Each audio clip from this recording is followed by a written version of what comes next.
Je n'ai pas vu, là, depuis samedi, sur tous les plateaux de télévision, quelqu'un qui défende le Venezuela. Mais ça montre aussi le degré de soumission dans lequel on est arrivé.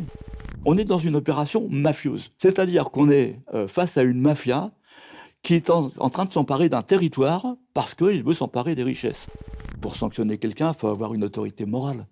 Les États-Unis n'ont aucune autorité morale pour sanctionner qui que ce soit. On est dans un pays qui est un pays agressé. Les logiques, elles sont évidentes. Et vous avez une partie de l'opposition qui collabore. Non seulement qui collabore, mais qui appelle au bombardement du pays, qui appelle aux sanctions, qui appelle à la responsabilité de protéger. Et donc il y a de la répression. Quand on connaît le Venezuela, moi je suis atterré. Il y a eu des années de lavage de cerveau, mais vraiment. Alors qu'on prétend chez nous lutter contre l'extrême droite, contre le fascisme, contre la bête immonde, contre blablabla. Si c'est au Venezuela, c'est pas grave. À l'époque, en France, on appellerait ça des collabos. Tous nos médias sont pris en défaut. Tous, ils nous ont fait le plan sur Maria Corina Machado, c'est la femme la plus populaire du Venezuela. Eh ben, c'est pas vrai. Et les Américains le savent. Un jeune journaliste aujourd'hui, qui arrive dans sa rédaction en disant ce que je viens de vous dire là, mais il est mort. Donc, qu'est-ce qu'il fait? S'autocensure. Je suis très en colère, parce que c'est la population qui va dérouiller, y compris les classes moyennes opposées à Maduro.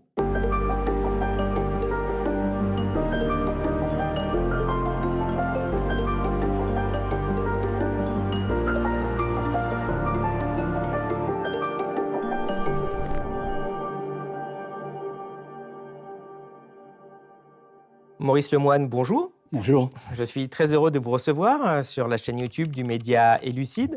Alors, vous êtes journaliste, ancien rédacteur en chef du Monde diplomatique et collaborateur actuellement au site Mémoire des luttes.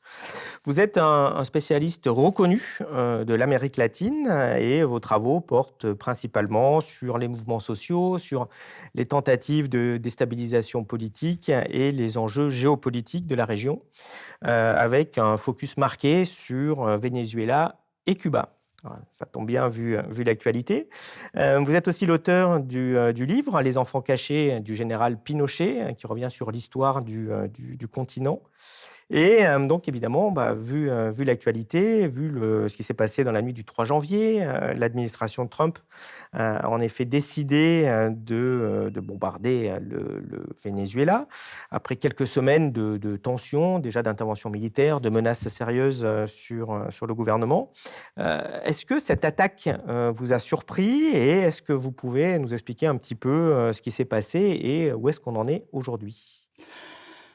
Alors je me demande pourquoi vous me posez la question, parce que depuis dimanche, j'entends la réponse quasiment partout, depuis les chaînes de service public jusqu'aux médias Bolloré. L'histoire, elle est simple. Trump a lancé une opération sur le Venezuela qui, du point de vue de la légalité internationale, pose un certain nombre de problèmes qu'on peut critiquer, qu'on peut condamner, il faudrait voir. Mais d'une certaine manière, c'est pas parce qu'on critique l'opération de Trump qu'il faut défendre Maduro. Parce que, comme j'ai entendu ce matin sur France Inter, cette ordure de Maduro était un dictateur. Donc voilà.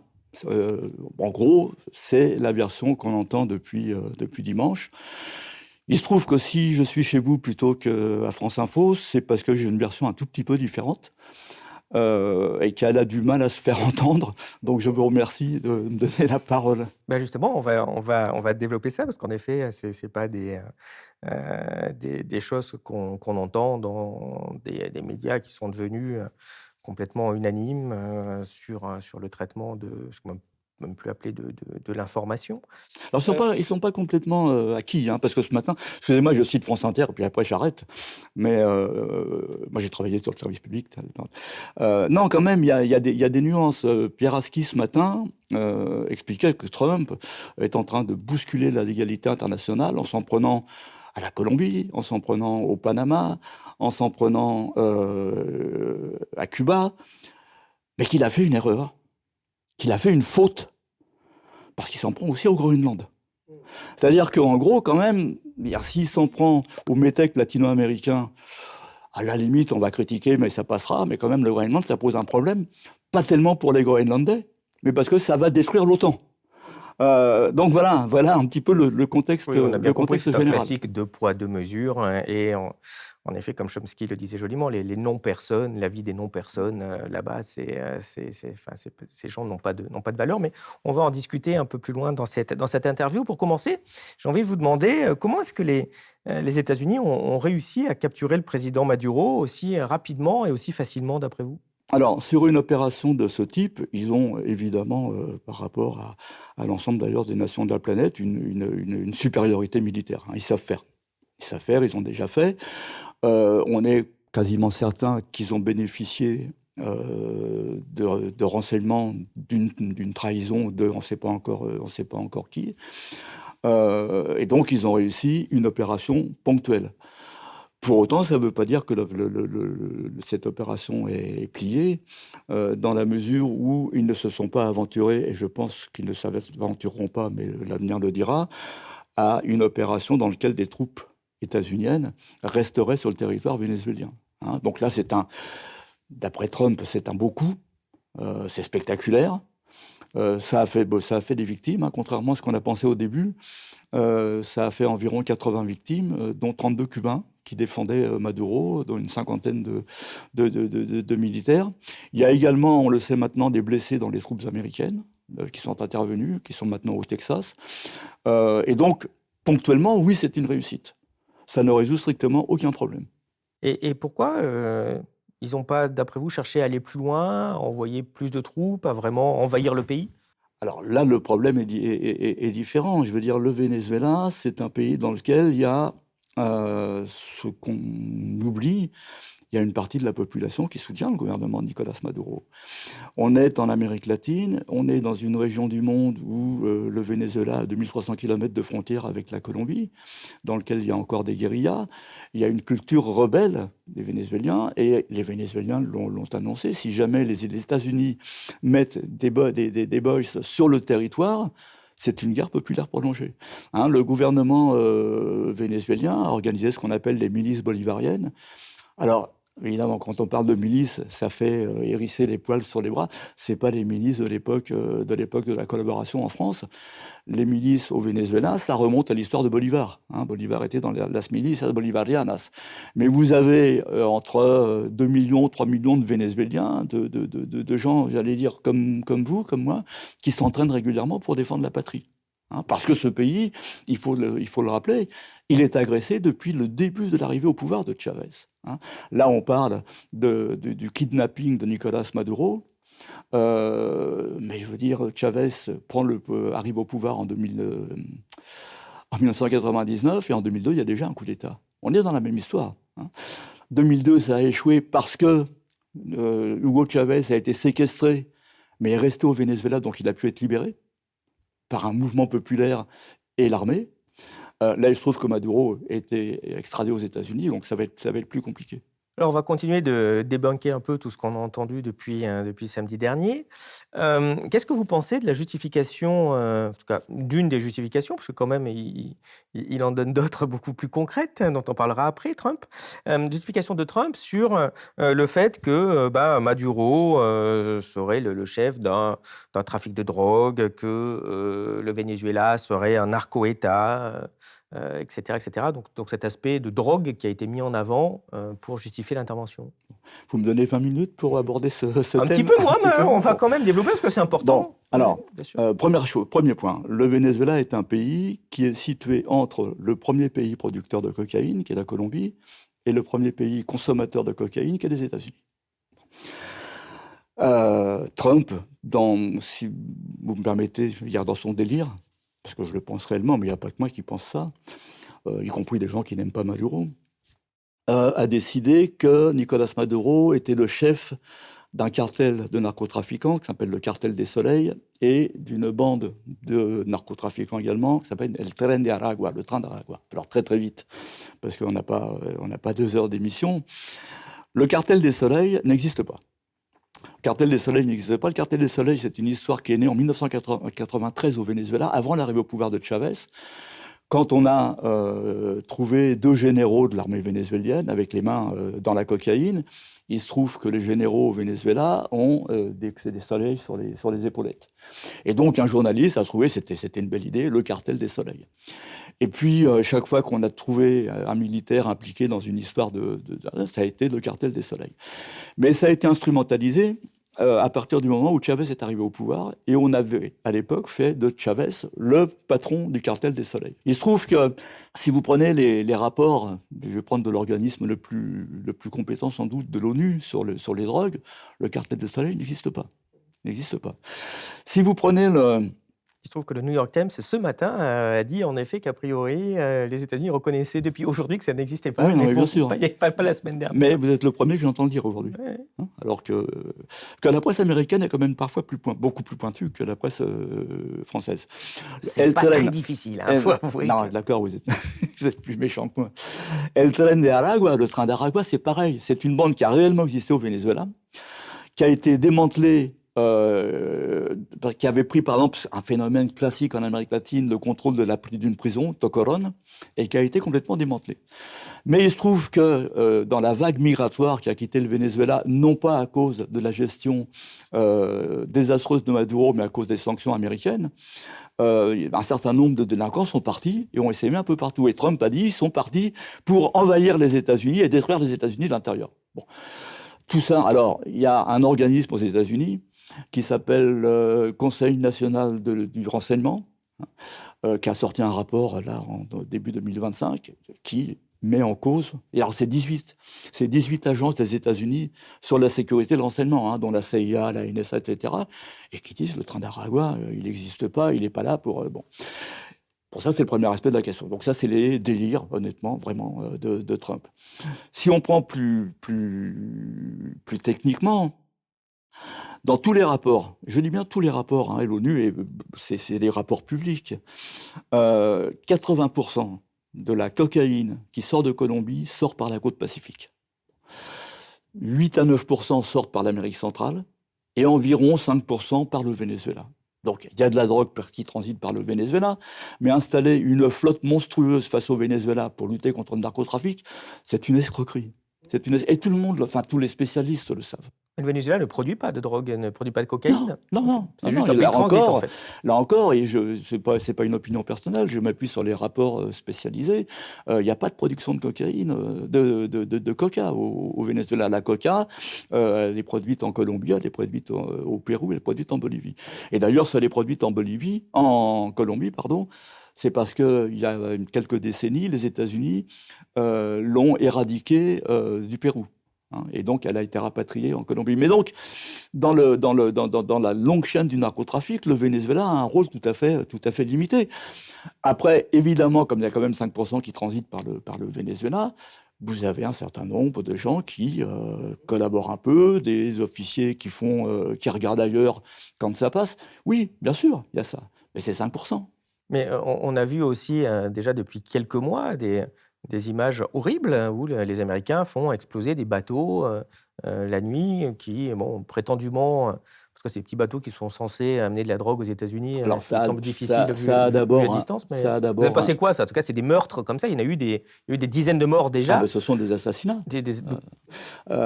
C'est une image ahurissante, entre parenthèses. Vous avez une flotte. Alors, la flotte qui a été installée en face des côtes du Venezuela pour lutter contre le narcotrafic. Vous avez 6 ou 7 destroyers. Vous avez le plus gros porte-avions, le porte-avions le plus moderne de l'armée des États-Unis, qui est le Gerald Ford. Vous avez, qui ont été stationnés à Porto Rico, des dizaines d'avions de chasse.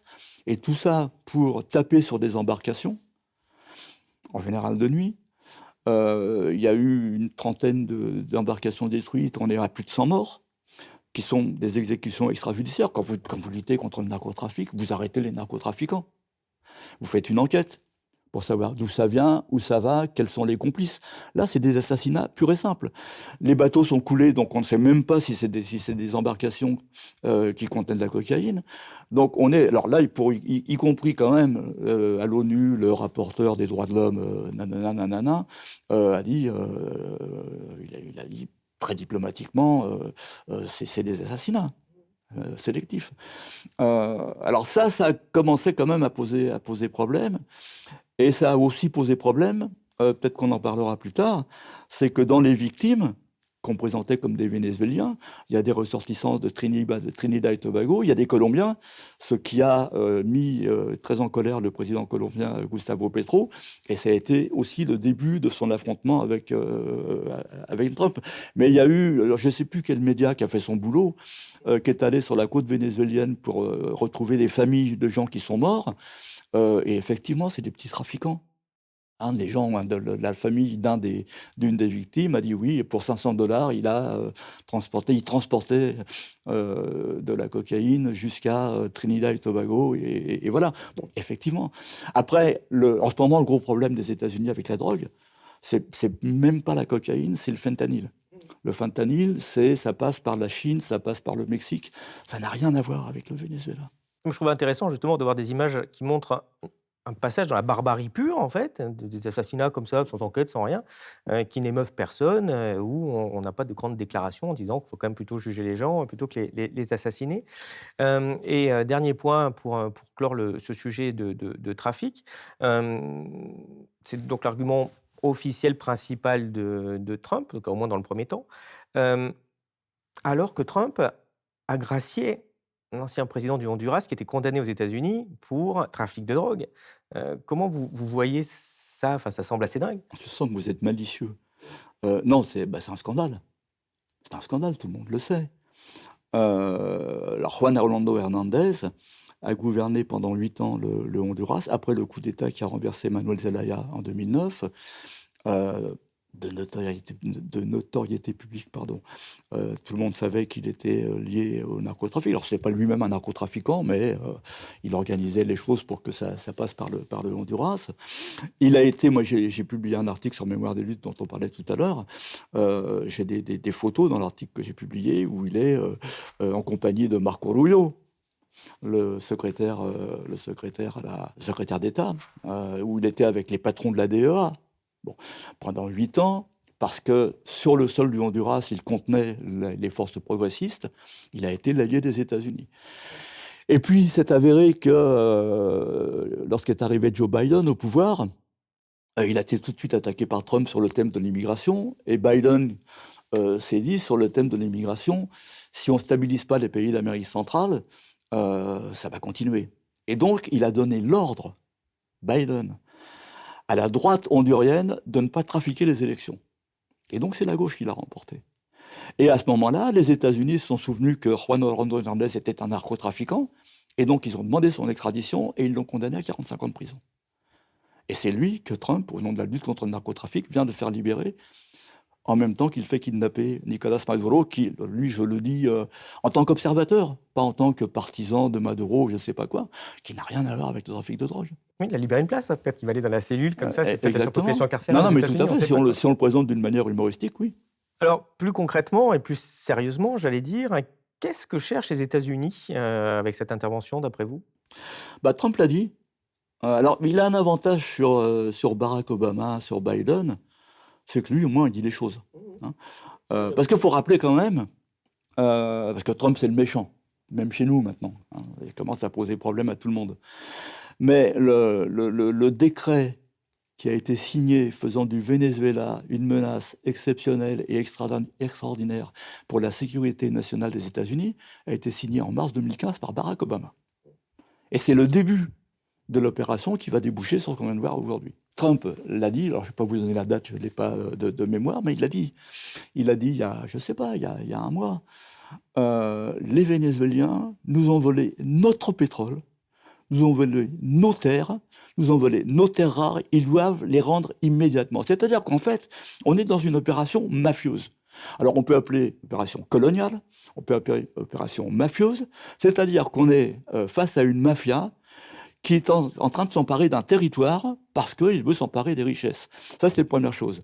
La deuxième chose, ça s'inscrit dans une stratégie plus large sur l'Amérique latine, d'abord pour montrer, la puissance des États-Unis, et dans une stratégie consistant à évacuer de l'Amérique latine la Chine, la Russie, l'Iran éventuellement quand elle y est,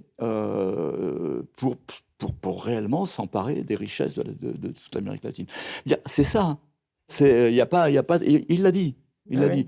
Et j'avais... Alors, c'est vrai que gros coup dur pour les complotistes. Là, Et on peut pas dire, mais non, en j'avais- fait, c'est pour le pétrole. Il a dit lui-même. Non, il non, mais il l'a explique dit. très Et clairement. j'avais- À l'ONU, le représentant américain a dit qu'il était hors de question de laisser les plus grosses richesses pétrolières du monde dans les mains des adversaires des États-Unis. Enfin, ça a été dit il y a quelques jours au Conseil de sécurité. Non, mais honnêtement, je ne pense pas être excessif quand je dis qu'il s'agit d'une mafia.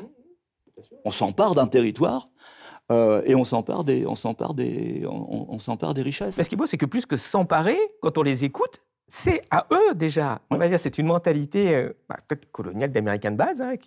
Une fois, il y a des Indiens là, bon, il y a des Vénézuéliens, laissez, c'est à nous en fait. Et j'avais apporté avec moi une petite fiche, mais je l'ai oubliée dans mon sac quand on s'est installé en studio, d'une déclaration de Maria Corina Machado, qui est la dirigeante d'extrême droite vénézuélienne, dans lequel, il y a quelques semaines, dans un forum auquel elle participait par Internet, elle disait aux États-Unis, en gros, donc là je vais résumer, je vous offre tout.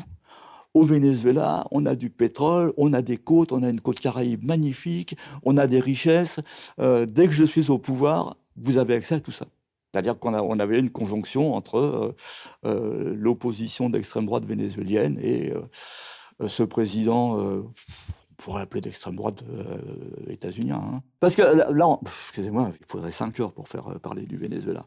Maria Corina Machado, j'ai oublié de vous le dire, elle a gagné la primaire de la droite. Parce qu'il y a eu une primaire de la droite. Juste après l'accord de la Barbade. Alors déjà, premier point, tout le monde savait déjà qu'elle était inéligible. Et elle participe à la primaire. déjà, c'est bon, un peu zarbi, un peu bizarre. Elle gagne la primaire d'une manière absolument extraordinaire. Elle gagne avec 90% des voix. Ont participé à la primaire 2 100 000 Vénézuéliens. C'est 10% du corps électoral. Et vous avez tout le corps médiatique vénézuélien, français, Maria Corina Machado va gagner triomphalement l'élection présidentielle. Attendez, la primaire, elle a 10% du corps électoral. Et on en fait une icône. Et on en fait... C'est Mère Teresa. On en fait un prix Nobel aussi. Ah oui, quand même. Oui, on en fait un prix Nobel. Mais ça, pour le coup, ça se retourne contre elle parce que Trump est très fâché quand même. Et puisqu'on appelle ça Maria Corina Machado, évidemment, son rêve est en train de se réaliser. Les États-Unis sont intervenus, ils ont enlevé Maduro. Et d'un seul coup, que dit Trump? Que dit Trump et que disent Marco Rubio? Maria Corina dit, je vais rentrer au Venezuela et je vais prendre le pouvoir, comme c'était prévu. Et Trump dit non. Trump dit non parce que... Non, mais notez bien le terme. Parce qu'elle n'a pas de soutien à l'intérieur du Venezuela. Et pour une fois, Trump dit la vérité. Et pour une fois, je le dis vraiment avec amusement mais colère, tous nos médias sont pris en défaut. Tous, ils nous ont fait le plan sur Maria Corina Machado, c'est la femme la plus populaire du Venezuela. Eh bien, c'est pas vrai. C'est pas vrai. Et les Américains le savent. Et les Américains disent aujourd'hui, si on la ramène au Venezuela, elle va foutre le bazar et elle a le soutien. Alors, elle n'a pas le soutien de personne, elle a des soutiens. Mais c'est pas une solution. Si vous aimez cette chaîne et notre travail, pensez à vous abonner et suivez-nous sur elucide.media. En plus de garantir notre indépendance, en vous abonnant à notre site, vous aurez accès à tous nos contenus, analyses graphiques, synthèse d'ouvrages, podcasts, entretiens exclusifs et articles quotidiens. On compte sur vous. Alors, on nous explique finalement que le comportement, la personnalité de Nicolás Maduro est la raison pour laquelle il fallait que les États-Unis interviennent. Mais avant Maduro, il y avait Hugo Chavez dès 1999. Est-ce que pour autant, à ce moment-là, les États-Unis entretenaient une relation pacifique avec le Venezuela? Bah non, je veux dire, avril 2002, coup d'État. Coup d'État classique. Alors, pour le coup, ce ne sont pas à l'époque les États-Unis qui viennent intervenir au Venezuela, mais c'est-à-dire ils réussissent à coopter une partie de l'armée. Et c'est un grand classique en Amérique latine. C'est un grand classique en Amérique latine. Et vous avez à ce moment-là tout ce que je vais appeler l'establishmento. Je le dis en espagnol parce que ça a été confisqué par Marine Le Pen, l'establishment. Non, c'était son père même. L'establishment qui signe le fameux décret Carmona. Alors Carmona qui prend le pouvoir à ce moment-là, c'est le patron des patrons. Mais le Venezuela, c'est vraiment bon. Et dans ceux qui signent à l'époque, ce décret Carmona qui dissout l'Assemblée nationale, qui dissout tous les corps constitués, il y a une certaine Maria Corina, la jeune Maria Corina Machado. Bon. Et il se trouve que la conjonction d'un déferlement populaire, Chavez est renversé le 11 avril, et le 13 avril, les rues de Caracas sont pleines, et j'en parle, j'étais là-bas ce jour-là, et une partie de l'armée qui bascule, qui défend le pouvoir légitime, fait que Chavez revient au pouvoir. Bon. Il y aura ensuite une tentative de le sortir du pouvoir par un référendum révocatoire qu'il gagne largement. Et en fait, le moment crucial, ça va pas tellement pendant la période de Chavez, mais c'est à la mort de Chavez. Parce qu'à la mort de Chavez, y compris à l'époque celui qu'on considérait comme le principal opposant, Enrique Capriles, dit avec Chavez c'était impossible parce que c'était le Mohamed Ali de la politique, mais Maduro on va se le faire. Maduro, c'est même pas un sous de Chavez. Dire, tout le monde a sous-estimé Nicolas Maduro. Mais en réalité, le conflit il a commencé avec Chavez. Et pourquoi ? Parce que Chavez, il ressort des limbes dans lesquelles tout le monde l'avait jeté, y compris les gauches européennes, il ressort le mot socialisme. Alors il ne ressort pas le communisme, le bolchevisme, non, socialisme du XXIe siècle. C'est-à-dire qu'on ne va pas refaire ce qu'a fait l'Union soviétique, on ne va pas refaire ce que fait la Corée du Nord. Socialisme du XXIe siècle. Et le simple fait de sortir le mot socialisme de la naphtaline, déjà, c'est... Et puis, c'est un mauvais exemple. C'est le cas du Venezuela, aussi bien avec Chavez qu'aujourd'hui, il faut en finir avec le Venezuela parce que c'est un exemple.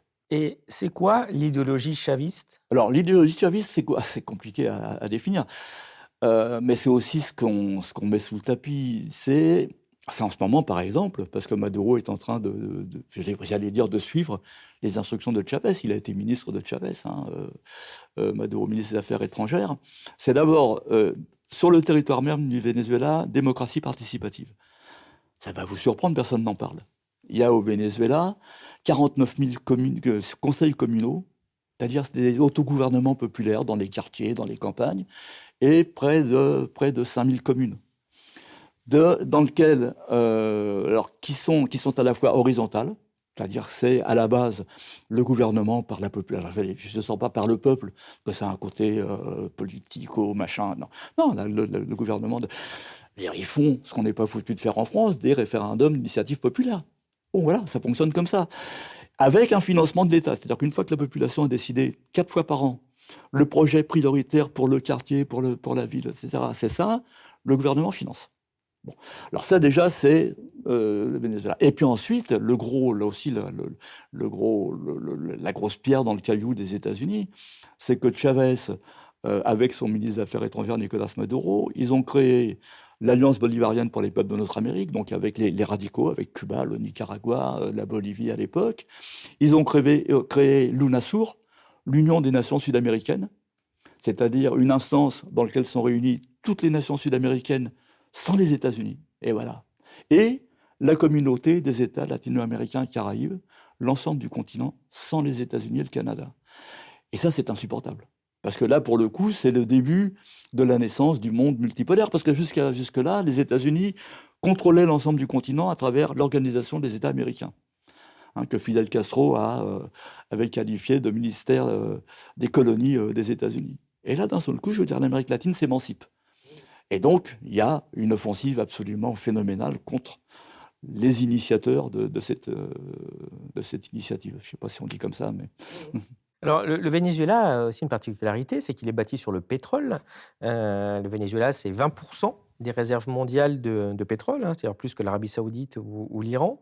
Comment est-ce que cette ressource a orienté la trajectoire politique et économique du pays ?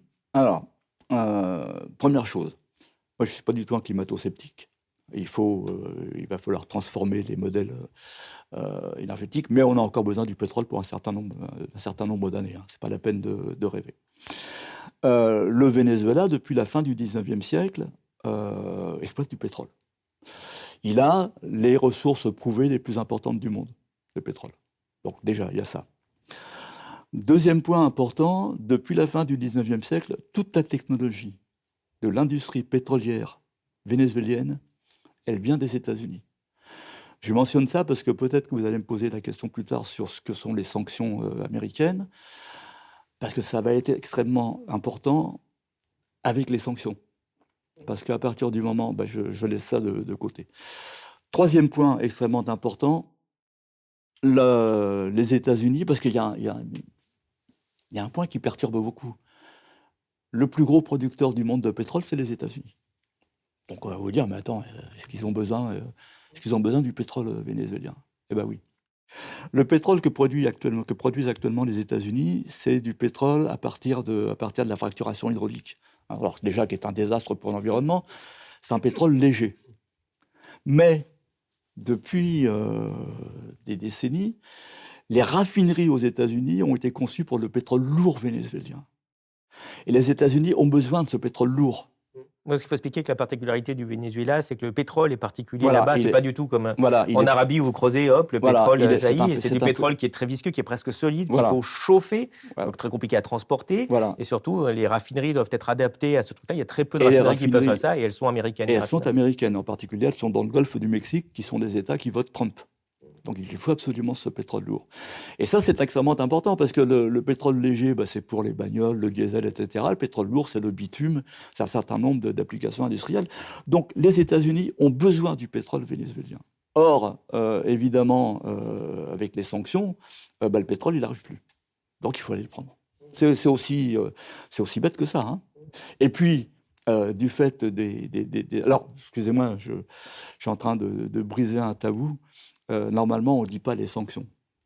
On dit les mesures coercitives unilatérales. Enfin, je veux dire, quand on n'est pas néolibéral et soutien de Trump, hein, on dit les mesures coercitives unilatérales. Les mesures pour la démocratie et pour le bien-être du peuple vénézuélien. Non, mais pourquoi est-ce qu'on ne dit pas sanctions? Je veux dire, pour sanctionner quelqu'un, il faut avoir une autorité morale. Les États-Unis n'ont aucune autorité morale pour sanctionner qui que ce soit. Or, les mesures coercitives unilatérales, là, effectivement, ça dit bien ce que ça veut dire. Et ces mesures, elles ont privé les États-Unis du pétrole vénézuélien. Et qu'a fait le Venezuela? Je veux dire, il l'a exporté vers la Chine.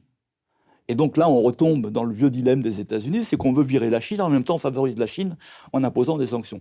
Donc il faut aller le prendre, ce pétrole. Oui, et répétons-le, pour une fois, les Américains, ils l'ont dit clairement. Là, il n'y a même pas... Ils n'ont pas fait semblant. Hein. Ils ont dit non, avec les politiques, on s'en fout, tout ça, ce qu'on va déjà s'occuper du pétrole.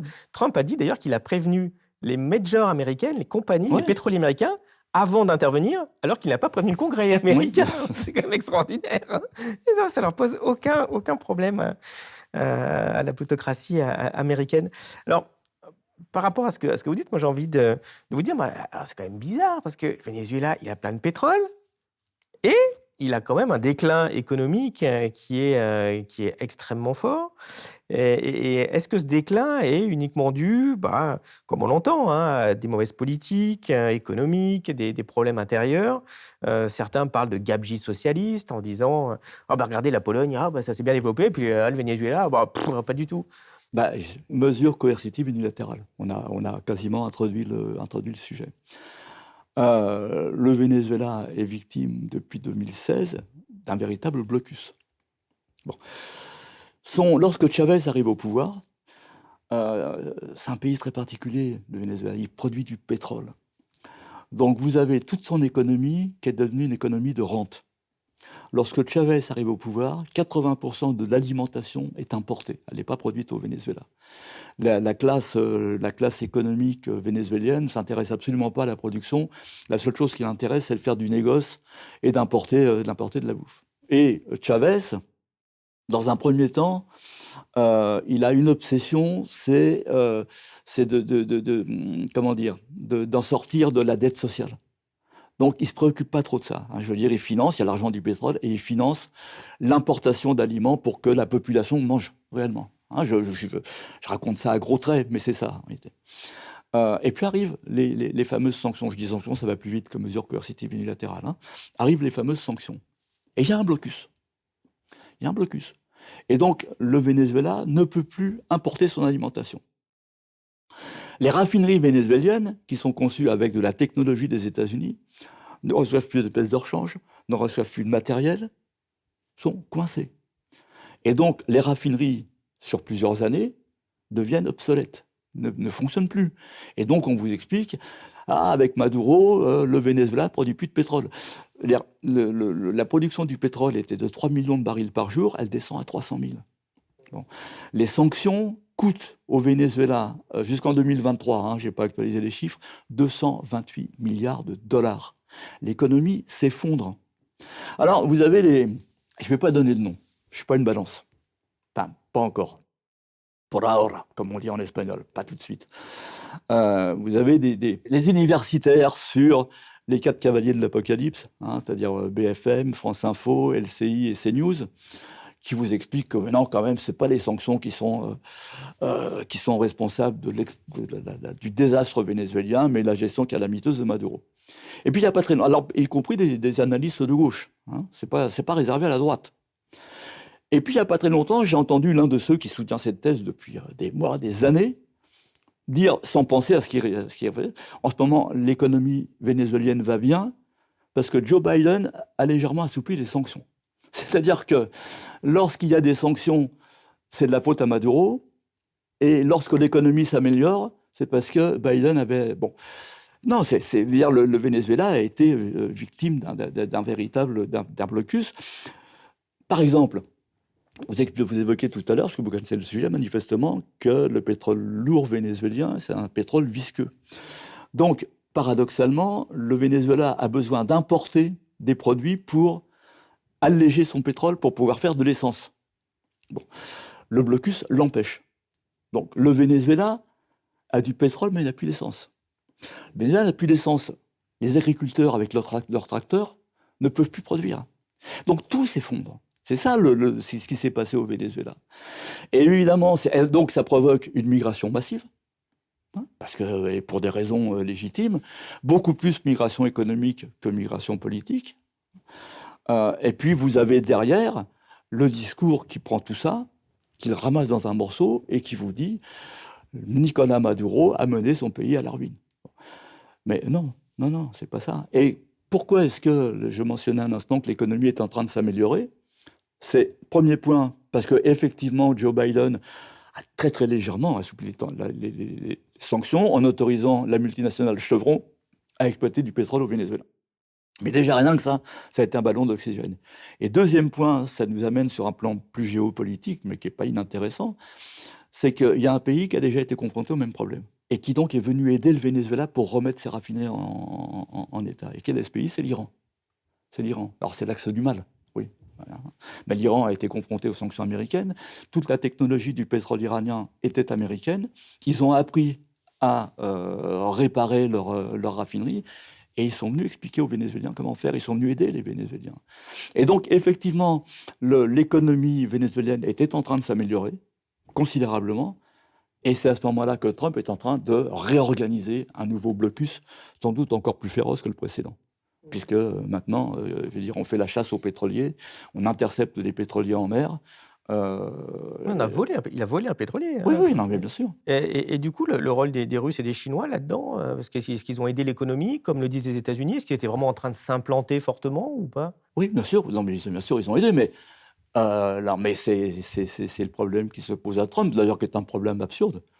Parce que je veux dire, le fait de travailler avec les Chinois n'empêcherait pas de travailler avec les États-Unis s'ils n'avaient pas une position impérialiste. Mais effectivement, je veux dire, la Chine, économiquement, est implantée dans toute l'Amérique latine. La Chine n'est pas implantée qu'au Venezuela.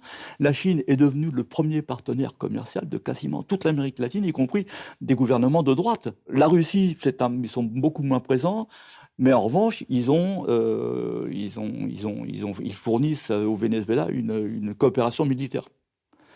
Alors, manifestement, qui n'a pas très bien fonctionné d'ailleurs sur l'opération qui vient de se dérouler. Mais donc, effectivement, mais c'est l'obsession des États-Unis, c'est-à-dire que la Chine, la Russie, l'Iran. Alors, l'Iran, il y a une coopération entre l'Iran. Alors, les coopérations qui ont lieu en ce moment, ce n'est pas des coopérations sur des bases idéologiques. Entre l'Iran des mollahs et le Venezuela, il n'y a rien à voir idéologiquement. Ça rappelle ce qui s'est passé à Bandung, le mouvement des non-alignés, pour sortir de la colonisation. Ils avaient des visions idéologiques totalement différentes. Donc le Venezuela, c'est pas la Chine. Le Venezuela, c'est même pas Cuba. Cuba, il y a un parti unique. Le Venezuela, il y a une démocratie. Peut-être qu'on va en parler tout à l'heure, parce que c'est aussi la base des critiques qu'on fait à Maduro.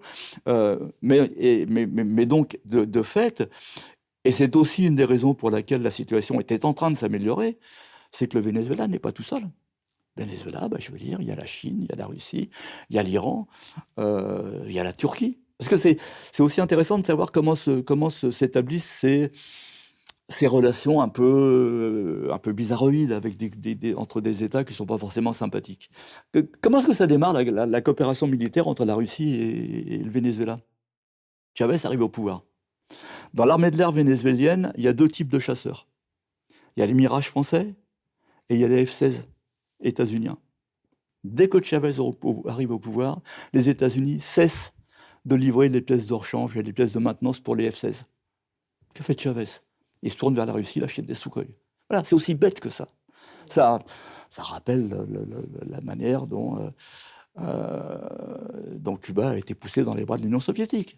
C'est la même histoire, hein. On est à 50 ans de distance, 60 ans de distance, mais c'est la même histoire. On voit aussi que les États-Unis, d'ailleurs vous le rappeliez tout à l'heure, que c'est Barack Obama qui est le premier enfin pas le premier, en tout cas qui a pris, Ouais. le flot en déclarant, ce qui semble assez insensé, quoi, que le Venezuela serait une menace, une menace pour les États-Unis. Qu'est-ce que vous pensez de cette affirmation qui sert justement à justifier, quoi, un narratif de danger et donc enfin presque de légitime défense? On en Ouais. fait le coup encore des États-Unis? Ça demeure un mystère. Ça demeure un mystère. Enfin, personne, on suppute, on essaie de réfléchir. Parce que Barack Obama fait ça au moment, souvenez-vous, où il normalise les relations avec Cuba. Hein, il y a eu un moment un peu magique où d'un seul coup, les relations ont été rétablies avec Cuba, y compris il est allé à Cuba. Et comme il a normalisé, excusez-moi, je ne peux pas m'empêcher, comme il a normalisé les relations avec Cuba, François Hollande est allé à Cuba. Et parce que si les Américains l'autorisent, on peut faire. Bon, bref, voilà. Donc, on suppute qu'il s'en est pris au Venezuela pour des raisons de politique intérieure, pour dire, écoutez, je normalise avec Cuba, on est plus sympa, mais c'est pas pour autant que je lâche le morceau. Donc, et vraisemblablement, il n'a pas pris la mesure de ce qu'il allait permettre, parce qu'il a eu une discussion avec Maduro. Ils se sont rencontrés dans un sommet latino-américain, un des rares sommets où il y avait Barack Obama et où il y avait Nicolas Maduro. Et Maduro lui a dit, Maduro l'a raconté, vous ouvrez la porte à quelque chose d'extrêmement grave. Bon. Il est tout à fait possible, j'en sais rien, que Barack Obama n'ait pas pris conscience. Mais il a ouvert le boulevard. Bon. Mais de toute façon, indépendamment de ça, je veux dire, la politique des démocrates, elle est moins brutale, elle est moins grossière, mais c'est la même que celle des républicains. Alors évidemment, le style est différent. Hein. Barack Obama, il apparaît gentil. Le Honduras qui subit un coup d'État en 2009, c'est sous Obama. Et celle qui va empêcher le retour au pouvoir de Manuel Zelaya, c'est Hillary Clinton, qui est à l'époque secrétaire d'État. Donc, il y a une continuité, il y a un changement dans les méthodes, mais c'était pour les mêmes raisons. Il faut contrôler le Venezuela, il faut contrôler le pétrole. Et voilà. On a parlé de grands enjeux, là, et de grandes politiques, mais plus concrètement, parce que comme vous connaissez bien le Venezuela, vous y êtes allé de nombreuses fois, à quoi ressemble la vie des Vénézuéliens depuis 10 ans? Ah bah c'est une tragédie.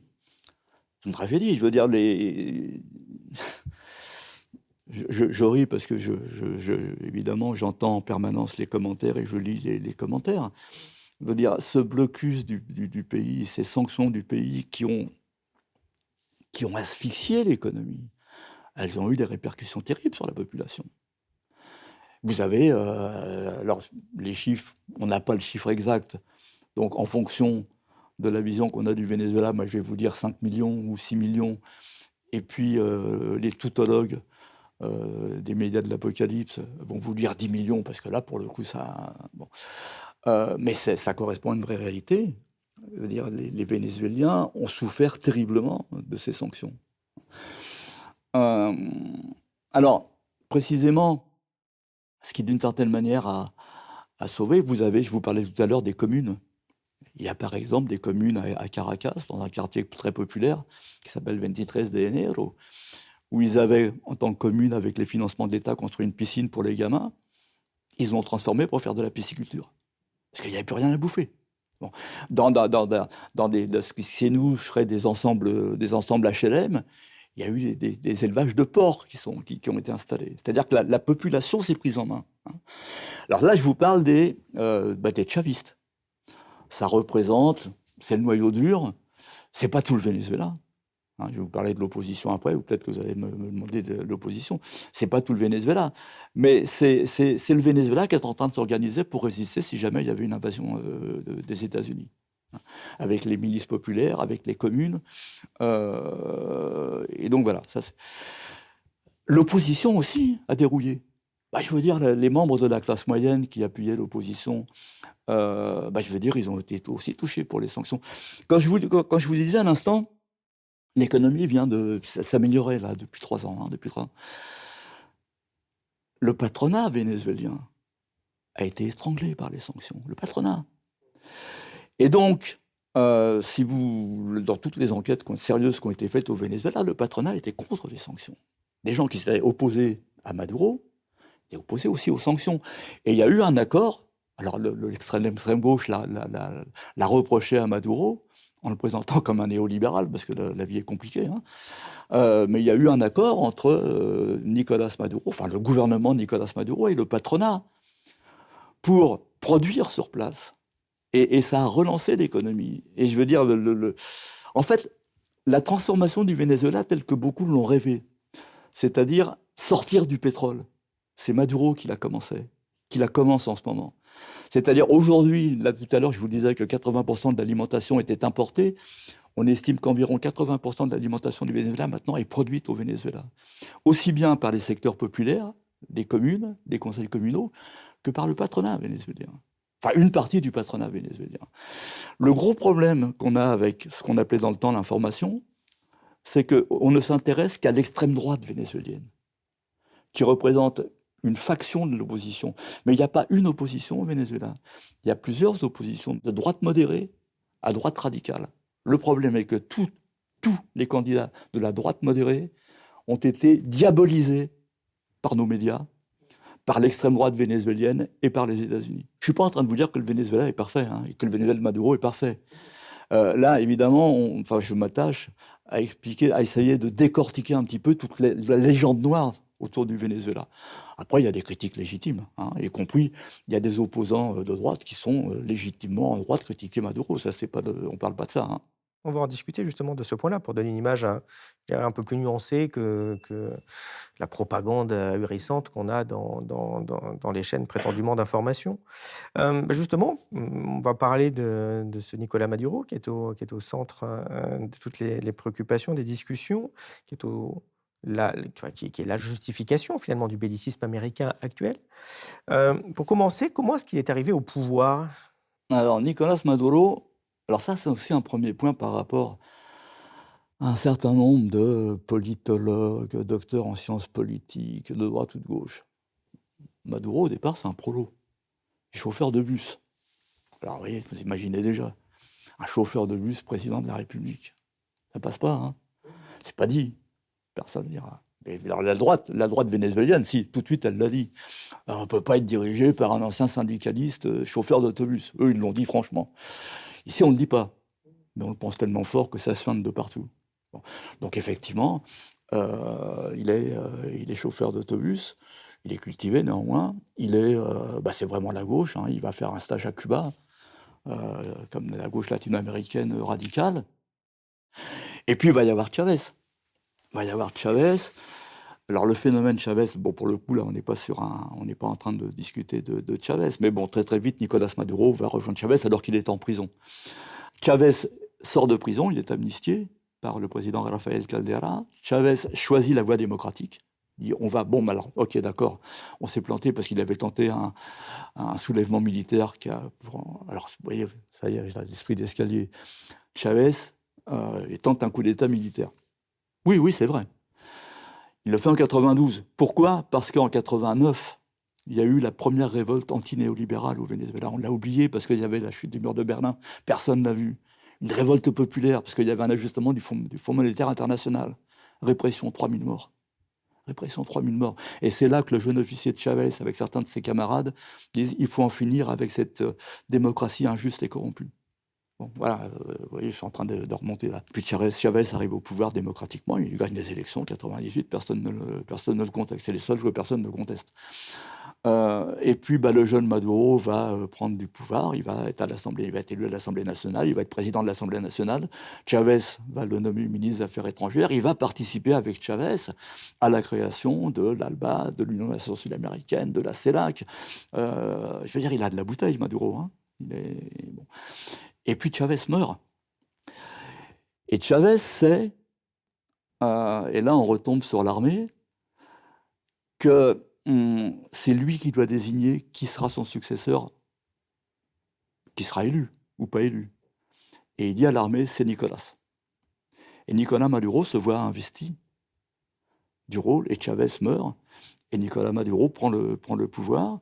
Il est élu une première fois démocratiquement. Alors ça aussi c'est marrant, parce que je veux dire, on nous fait tout un cinéma sur la démocratie au Venezuela, ça n'existe pas. Il gagne les élections avec 51% des voix, c'est pas la Corée du Nord. Hein.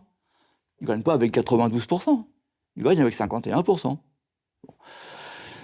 Toutes les élections qu'il va gagner seront dénoncées par l'opposition, suivies par nos médias, suivies par l'Union européenne, suivies par les États-Unis, suivies par ce qu'on appelle la communauté internationale, qui, entre parenthèses, ne regroupe que les États-Unis, l'Union européenne et quelques pays, Canada, Australie, etc.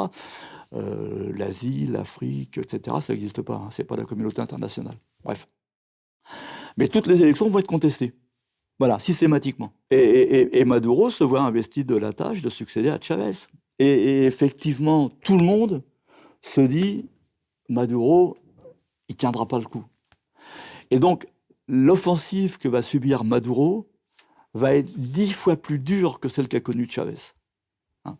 C'est une offensive majeure. Et il va mettre en œuvre le testament de Chavez. On se filmait beaucoup à la télévision à cette époque-là. Et Chavez, publiquement à la télévision, dit à Nicolas Maduro, Nicolas, le modèle de développement du Venezuela, c'est les communes. Comuna o nada, la commune ou rien. Et je te recommande la commune comme ma propre vie. Et donc, effectivement, une fois Chavez mort, Nicolas Maduro va mettre en œuvre cette démocratie participative, alors qu'elle est limitée, mais qui est le fondement de la philosophie. Et il va être confronté à une épreuve terrible, qui sont les sanctions américaines. Et il va tenir le bateau. Et on lui reproche, et on lui en veut énormément. Quand on écoute les médias, en tout cas c'est le mot évidemment magique qui est mis dans tous les cas, c'est le mot dictateur qui lui a été appliqué. Alors c'est vrai qu'il est qualifié comme ça par certaines organisations internationales, certains pays parfois de l'Amérique latine aussi. Qu'est-ce qu'on lui reproche et quelle est votre opinion là-dessus? C'était quoi la situation politique là-bas? Enfin, comment savoir quelle est la situation là-bas? Alors, je crois que c'est ce matin sur France Culture, ils ont... Ah oui, oui, on peut dire, il faut quand même dire les choses comme elles sont. France Culture, ce matin, Guillaume Erner, le bonimenteur du matin de France Culture, interviewe par téléphone une Vénézuélienne antichaviste qui est à Madrid, qui est une partisane, elle le dit très clairement, de Maria Corina Machado, dont je précise vraiment qu'elle est d'extrême droite. Et cette interviewée dit à l'antenne ce matin, et d'ailleurs Maduro a fait exécuter 20 000 personnes. Normalement, un journaliste devrait demander sur quelle source est-ce que vous vous basez pour affirmer que Nicolas Maduro a fait exécuter 20 000 personnes. Ça passe comme une lettre à la poste. Or, c'est complètement absurde. C'est complètement absurde. Si on prend les phases violentes, ce qu'on a appelé les guarimbas au Venezuela, 2014-2017. 2014, c'est l'opération La Salida, la sortie. C'est-à-dire que l'opposition organise la sortie de Nicolas Maduro, lance une violence insurrectionnelle qui fait 45 morts. Pas la mine, hein. 45 morts dans lequel il y a la moitié de chavistes, et en particulier de la police vénézuélienne tuée par balle. C'est-à-dire que l'opposition pacifique au Venezuela tire à balles réelles sur les policiers. On n'est pas en France, hein. C'est pas les gilets jaunes. Ouais, même les gilets jaunes. 2017, ça fait 125 morts. 20 000 morts, ça vient d'où? Eh ben, c'est passé. Et le citoyen lambda, la citoyenne qui écoute France Culture, qui écoute France Inter, qui écoute France Info, ça fait des années que ça dure. On est dans un pays qui est un pays agressé. Les logiques, elles sont évidentes. Et vous avez une partie de l'opposition qui collabore. Non seulement qui collabore, mais qui appelle au bombardement du pays, qui appelle aux sanctions, qui appelle à la responsabilité de protéger. Et donc, il y a de la répression. Évidemment. Et dans la répression, il y a des bavures. Et il y a des injustices. Mais je veux dire, c'est la situation qui veut ça. Quand on connaît le Venezuela, je veux dire, moi, je suis atterré. Parce qu'effectivement, il y a eu des années de lavage de cerveau, mais vraiment. Et je vous le dis en tant que journaliste, je ne comprends plus. Puisque on évoque ce sujet, il y a un acteur dans la diabolisation du Venezuela, c'est Reporters sans frontières. Reporters sans frontières qui défend les journalistes qui ont été opprimés. Mais c'est eux qui vont demander votre interdiction, hein, Reporters sans frontières. C'est eux qui se sont indignés parce que l'USAID, donc le département de la coopération internationale des États-Unis, a été supprimé. C'est elle qui finançait les médias indépendants. Oui, c'est les médias indépendants financés par les gouvernements américains. Et Reporters sans frontières mène campagne là-dessus. Et, enfin bref, bon, excusez-moi, je suis en train de déborder dans tous les sens, donc du coup j'ai oublié votre question. C'est un grand classique. Oui, non, mais pour revenir pour comprendre, parce qu'on ne peut pas dire non plus que c'est forcément. C'était quoi la situation là-bas? Il y a une opposition, enfin, il y avait des gens de droite, on pouvait se faire arrêter quand on était dans l'opposition. Voilà. C'était quoi la situation un peu plus. Alors, non, c'est pas non plus la Suisse. La situation. Alors, c'était quoi concrètement? Prenons le cas de Maria Corina Machado. Voilà. Qui est présentée comme l'icône du Venezuela, la dirigeante qui a été empêchée de se présenter. Maria Corina Machado est une extrémiste. Maria Corina Machado n'a pas pu se présenter à l'élection présidentielle de 2024. Ce qui est encore aujourd'hui, là, à l'heure où nous parlons, est un scandale absolu. Maria Corina Machado était inéligible. Dites-moi, Marine Le Pen est inéligible. C'est pas un scandale mondial. Jair Bolsonaro au Brésil qui a tenté un coup d'État, il est inéligible. C'est pas un scandale mondial. Qui est inéligible encore? Nicolas Sarkozy va être inéligible. Je ne sais pas où il en est là, notre prisonnier. Il est dedans, dehors, c'est pas trop. Faut voir, il écrit des livres, il s'échappe. Enfin, il y a Alvaro Uribe en Colombie qui a été condamné à 17 ans de prison. Il a été condamné à 17 ans de prison. Bon, c'est l'extrême droite colombienne. Il est condamné à 17 ans de prison. Le procès a pris 7 ans. Et au bout de 2 semaines, il y a un juge qui décide qu'il faut le sortir de prison. Là encore, on est dans les histoires de ce qu'on appelle le lawfare. Bon. Mais donc, Maria Corina Machado est inéligible. Point. C'est-à-dire que la faction d'extrême droite au Venezuela, effectivement, elle pose un vrai problème. Même pas parce qu'elle est d'extrême droite, mais parce qu'elle appelle à l'agression contre son propre pays. À l'époque, en France, on appellerait ça des collabos. Excusez-moi, Mais Maurice, au-delà de ce cas particulier, pour bien comprendre, est-ce qu'il y a une opposition de droite qui peut s'exprimer au Venezuela? Est-ce que vous avez des médias de droite qui peuvent s'exprimer? Est-ce que vous pouvez aller dans la rue et puis aller manifester contre Maduro sans être arrêté? Comment ça se passait là-bas? Écoutez, moi j'ai vu les manifs de l'opposition, y compris je parlais des Guarimbas. Les Guarimbas, elles sont réprimées parce que c'est un mouvement insurrectionnel. Et c'est ça qu'a du mal à comprendre l'extrême gauche, chez nous, par exemple. L'extrême gauche, à partir du moment où elle voit un flic, excusez-moi, je suis à contre-emploi. Mais à partir du moment où elle voit un flic, c'est lui qui a tort. Même si c'est des factions d'extrême droite. Bon. Alors c'est vrai que moi, pour la première fois de ma vie, en tant que journaliste, bon, c'est pas un secret, je suis à gauche de l'échiquier politique, mais une gauche démocratique. Pour la première fois de ma vie, j'ai fait mes reportages du côté des forces de répression, ce qu'on appelle les forces de répression. Moi, j'ai toujours été avec les manifestants, mais je vais pas aller avec des manifestants d'extrême droite, qui veulent renverser le gouvernement, qui le disent clairement. Bon. Mais alors, effectivement, alors c'est là qu'on rentre dans la complexité des choses. À partir du moment où vous avez une partie de l'opposition qui réclame, qui veut faire tomber le gouvernement, on n'est plus dans un rapport démocratique normal. Le gouvernement, je veux dire, il se durcit, hein, il se crispe. Est-ce qu'il y a des prisonniers politiques au Venezuela? Il y a des prisonniers pour des raisons politiques. Alors il y a une petite nuance, vous sentez la nuance? Oui, il y a des prisonniers pour des raisons politiques. Il y a une militante des droits de l'homme, je prends cet exemple, on pourrait en prendre 10 000, Horacio San Miguel, qui a été arrêté et qui est défendu avec fougue par Amnesty International, Human Rights Watch, c'est une militante des droits de l'homme, etc. Si je prends le cas de Horacio San Miguel, elle a été enseignante à l'école de guerre au Venezuela. C'est une spécialiste de l'ère militaire au Venezuela, et donc elle a des rapports avec les militaires, avec l'armée, etc., etc., etc. Et donc elle a conservé des rapports avec des militaires opposés à Maduro. Bon. Il se trouve qu'elle est arrêtée parce que, dans des câbles de l'ambassade des États-Unis, l'ambassadeur dit notre ami Rocio San Miguel, qui est financé, qui a des rapports intéressants avec l'USAID, et parce que quand on perquisitionne chez elle, on trouve dans ces documents des photographies, des zones de sécurité du palais présidentiel, etc., etc., etc. C'est-à-dire qu'elle faisait sortir à l'extérieur des renseignements de type militaire. Je veux dire, est-ce qu'une militante des droits de l'homme doit avoir en sa possession et envoyer à l'extérieur des documents de caractère militaire alors que le pays est agressé? Donc effectivement, elle a été arrêtée, elle n'a pas encore été jugée, et elle est emprisonnée. Bon, alors c'est une prisonnière pour des raisons politiques. Et les campagnes qui sont menées, par exemple, pour sa libération, je veux dire, si un jour elle est libérée, tant mieux, hein. Mais je veux dire, c'est indigne. C'est indigne. Je veux dire, alors qu'on prétend chez nous lutter contre l'extrême droite, contre le fascisme, contre la bête immonde, contre blablabla, si c'est au Venezuela, c'est pas grave.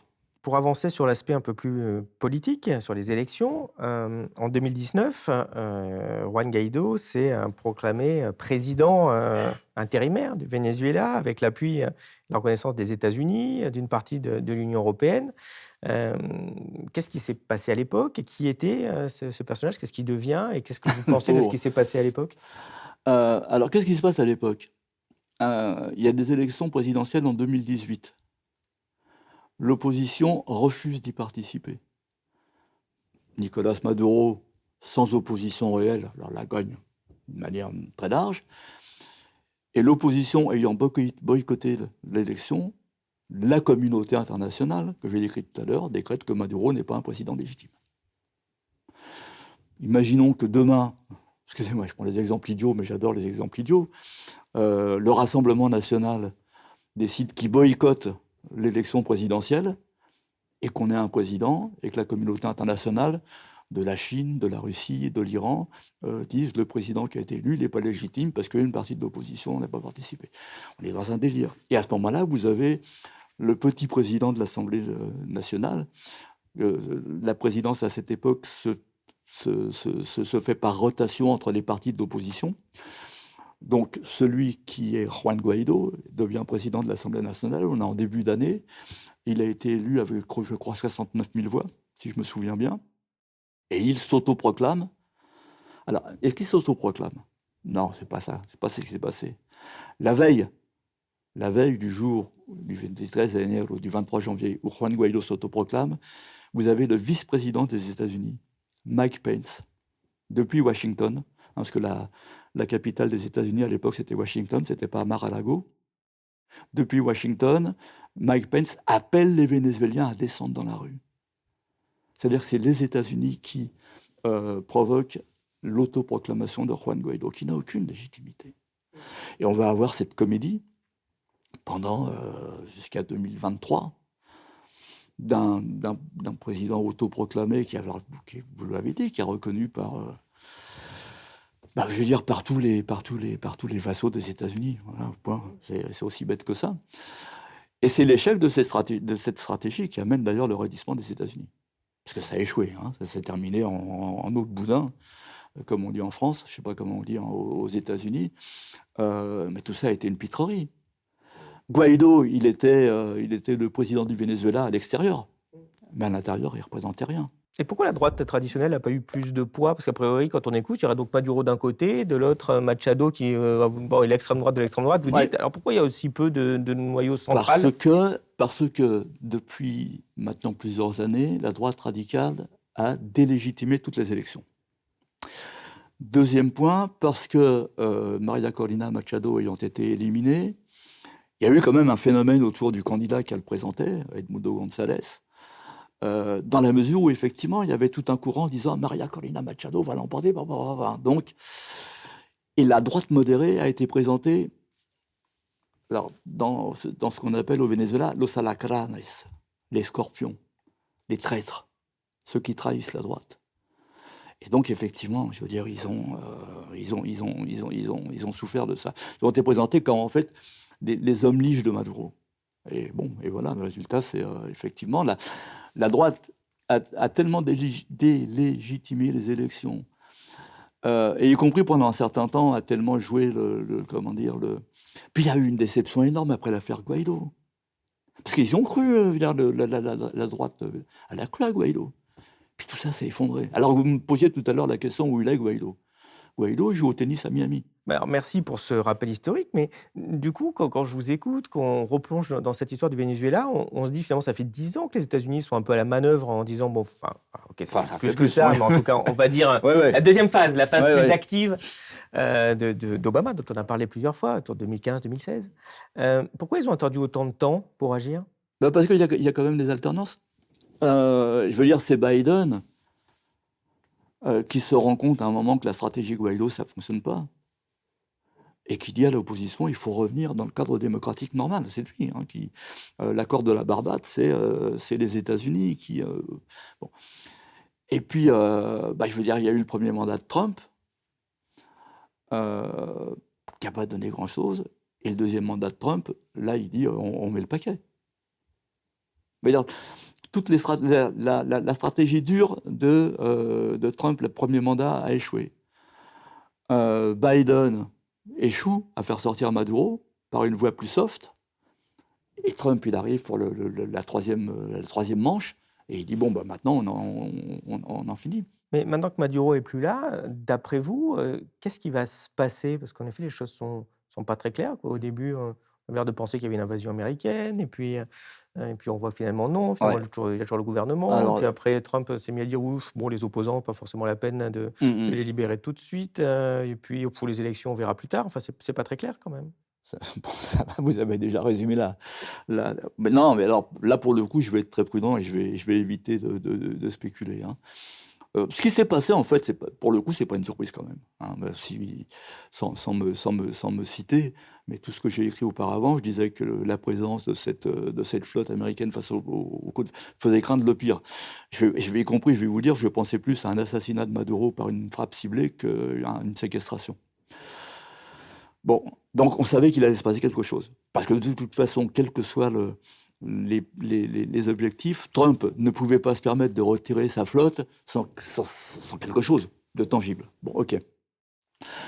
Après, vous avez en ce moment tout un jeu consistant à nous expliquer, depuis maintenant pas mal de temps, que Delcy Rodriguez aurait négocié avec les États-Unis pour éliminer Maduro, et Alors ça, c'est une stratégie d'enfumage pour essayer de diviser à l'intérieur les forces chavistes. Parce qu'on parle de madurisme, c'est des chavistes. Il faut essayer de briser la cohésion de ce gouvernement. Et donc, alors, il y a eu des trahisons. Je veux dire, si Maduro a pu être séquestré de cette manière-là, c'est qu'il y a eu des trahisons. On ne sait pas de qui, mais ça, c'est sûr, certitude. Cela étant, Delcy Rodriguez, sur ses premières déclarations, je veux dire, elle est dans la ligne de Maduro. C'est-à-dire, un, on réclame la libération de Maduro. Deux, je suis la présidente intérimaire. Et trois, on est prête à travailler avec les États-Unis, ce que disait Maduro, sur des bases d'un pays souverain. La question, c'est que va faire Trump? Alors, il a déjà dit, très clairement, que si Marco Rubio, excusez-moi de la brutalité du propos, mais je rapporte ce qui a été dit, si Delcy Rodriguez n'obéit pas aux ordres que lui donne Washington, elle va subir un sort pire que celui de Maduro. Excusez-moi, mais il y avait... Voilà. Bon, normal. Bon, alors maintenant, qu'est-ce qui va se passer? Je ne sais pas. Je peux vous dire une chose, je peux vous dire deux choses. Je ne crois pas trop, mais dans la mesure où on n'a pas affaire à quelqu'un de vraiment rationnel à la Maison-Blanche, qu'une occupation du Venezuela soit possible. Si elle est possible, il y a déjà un certain nombre de gens, en plus ils sont connus, qui sont prêts à passer à la lutte armée, qui feront jonction avec les guérillas colombiennes encore en activité. Ça va déstabiliser toute la région. La Colombie, le Brésil, le Venezuela.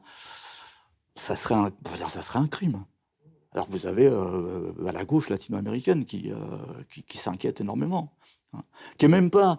parce qu'il y a si on prend Lula au Brésil, si on prend Gustavo Petro en Colombie, ils n'ont pas une immense sympathie pour Maduro. Mais là, ils sont tous conscients du danger, quand même. Et Petro, maintenant, est menacé lui aussi directement. Bon. Je ne sais pas ce qui va se passer. Je ne sais pas ce que va pouvoir faire Trump. Parce que d'un côté, ils disent Alors, aussi si- on va gérer le pays nous-mêmes, Alors, voilà. mais Alors, on ne comprend pas comment. Enfin. il y a un élément qui me paraît central, c'est que Trump a indiqué qu'il allait laisser sa flotte face aux côtes du Venezuela. Ils sont en train de faire la chasse aux pétroliers. C'est-à-dire, je suis persuadé qu'ils vont refaire ce qu'ils ont déjà fait, affamer la population.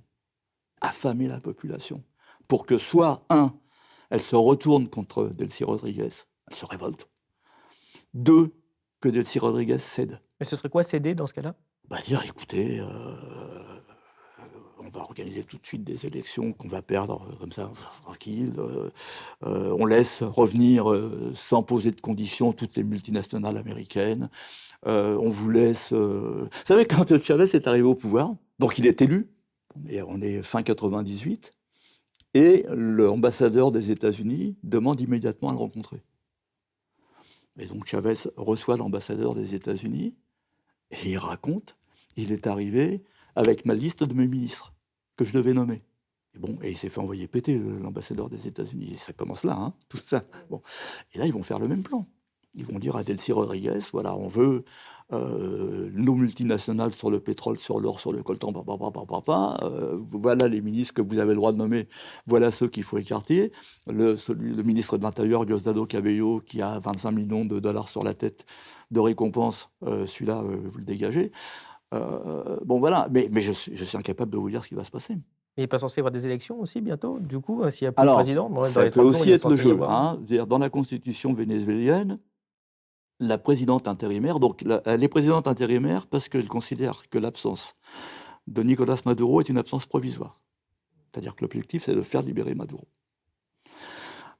Donc, elle peut être présidente intérimaire pendant 90 jours, reconductible 90 jours. Et dans la Constitution, au bout de ces deux périodes, il faut organiser des élections. Donc, il n'est pas impossible que les États-Unis jouent ça. Et cette fois, après cette intervention, en disant à l'opposition radicale et modérée, maintenant que vous allez unis, et effectivement, si en plus, pendant toute cette période, il y a eu un durcissement du blocus et que la population commence à souffrir de la situation économique, la droite peut l'emporter. Ça va être des élections démocratiques. Parce que les élections démocratiques au Venezuela, par définition, il faut que la droite les gagne. Sinon, elles ne sont pas démocratiques. Mais est-ce que c'est possible de construire une démocratie viable, finalement, Ah, sous mais le non. poids des pressions Ah, mais américaines? non, mais c'est... Soit les troupes américaines viennent sur le sol vénézuélien. Alors, je ne vais pas tomber dans l'image classique, c'est un nouveau Vietnam, mais ça va y ressembler. Parce que les fameuses milices bolivariennes, les fameuses communes et tout, je veux dire, les Vénézuéliens, c'est des libertaires. Hein. Je ne dis pas libertariens, hein, c'est pas Minaï, c'est des libertaires. Si vous prenez des villes comme Caracas et tout, c'est des entrelacs de ruelles, machin, ça sera la bataille d'Alger. Bon, voilà. Et puis vous avez là encore, je veux dire, il y a des guérillas colombiennes qui vont prendre fait et cause pour le Venezuela de Maduro, chaviste. Mais ça pèse quelque chose encore, le chavisme, aujourd'hui, où la population en a marre? Ah mais non, la droite en a marre, mais les chavistes, ils sont... J'allais vous reparler de nos chaînes de blablabla en continu. Dimanche, c'était comique. Alors, j'ai zappé, hein. J'ai zappé le soir. Donc, ils étaient tous en train de parler de la situation au Venezuela, l'opposition, Maduro est foutu, Et puis, c'était très emmerdé. Parce que derrière eux, il y avait des vues de Caracas. Et évidemment, ce qu'ils attendaient, c'était l'opposition dansant dans les rues, les feux d'artifice et tout. Et ils étaient très perturbés parce qu'il y avait une énorme manifestation dans les rues, mais c'était les chavistes qui réclamaient la libération de Maduro. Et ça, c'est dans la mesure où il y a eu, parce que vraiment, moi j'appelle de la désinformation pendant... Allez, on va dire depuis 2015, je suis gentil, hein, parce que même avec Chavez, c'était déjà pareil. Mais ils ne comprennent plus. L'appareil médiatique ne comprend pas ce qui se passe en ce moment.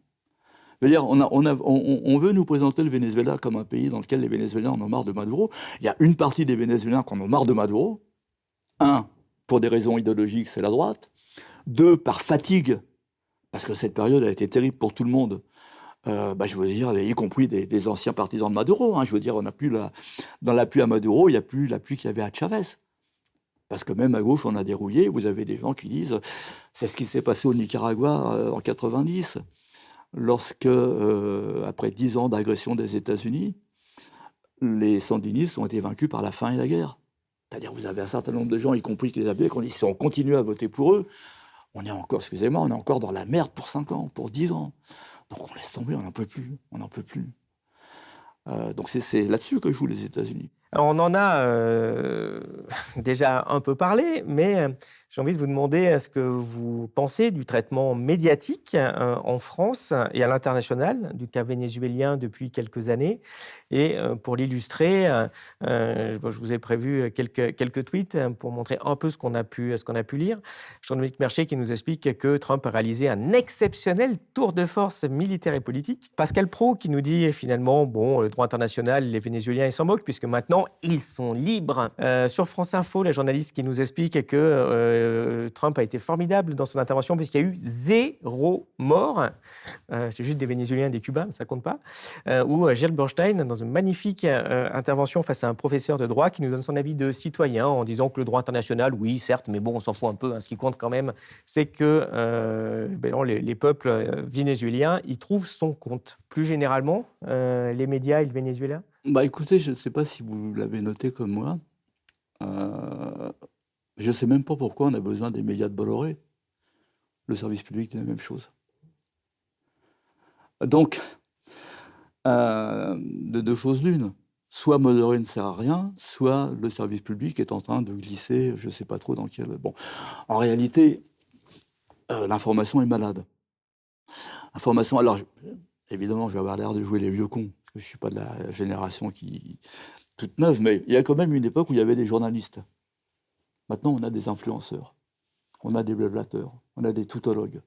Là, tous ceux qu'on vient de voir sur ce que vous m'avez montré, ils sont capables de vous parler du Venezuela, de la crise de l'agriculture, de la zoophotose qui touche les vaches malades, du Sri Lanka, et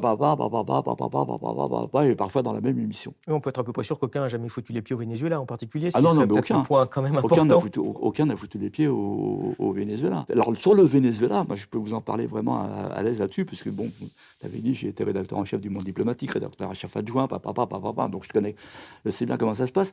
Vous avez l'autocensure maintenant. Un jeune journaliste aujourd'hui, qui arrive dans sa rédaction en disant ce que je viens de vous dire là. Mais il est mort. Il est mort. Donc qu'est-ce qu'il fait? S'autocensure.